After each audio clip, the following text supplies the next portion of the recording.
folks. Remember when presidential inaugural addresses talked about the big picture, talked about the greatness of the country and the people of the country, talked about the things that we agreed on. It was a time to come together, bury the hatchet, so to speak.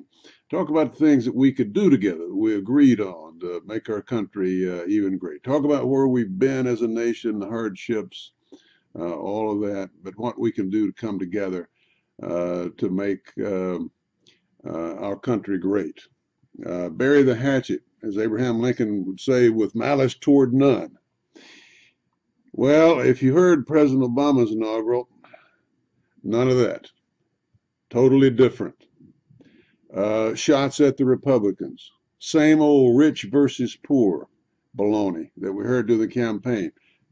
Basically, another campaign rally for his people. In your face, the greatness of government, the greatness of collective action, not what you can do as an individual, not what you can do to make your country better, but what your country can give to you to make you better. He even went so far as to say that the preservation of freedom ultimately requires collective action. I've never heard such baloney. Collective action doesn't bring about the preservation of freedom. You preserve freedom by getting bureaucrats and federal government officials, especially presidents of the United States, to get their hands out of the pockets of the American people and their foot off their neck.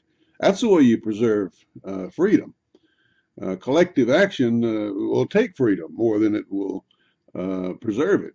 And of course, what he didn't mention is the fact we're going bankrupt as a nation, and just kind of parenthetically, as we move toward his brand of a welfare state.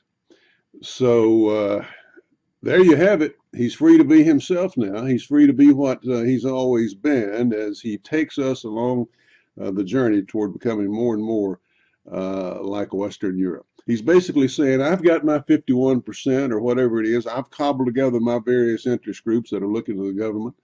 And to heck with the rest of you guys. He's made some serious mistakes already. His hubris has already gotten him into trouble. He thinks with his Second Amendment thing, this gun thing, for example, that he's changed the nation's opinion about all that. I came into politics in 1994 in the national politics. I know how people feel about the Second Amendment. Bill Clinton learned how people feel about the Second Amendment.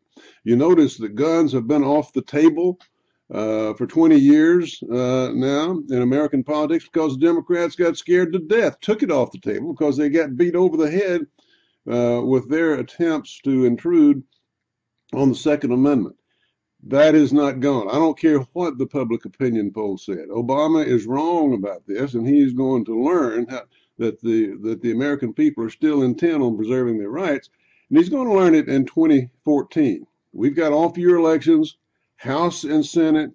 In the Senate, for example, we're going to keep the House. In the Senate, for example, you got 7 Democrat senators up in red Republican states. They do not want to vote on gun control, I assure you. And one of the best things Republicans are doing now, pressing Harry Reid on a budget and pressing Harry Reid to say, okay, let's have some up or down votes on this gun control. My friends, we've still got our country. It's still in our hands. We've got our country and we're going to keep it.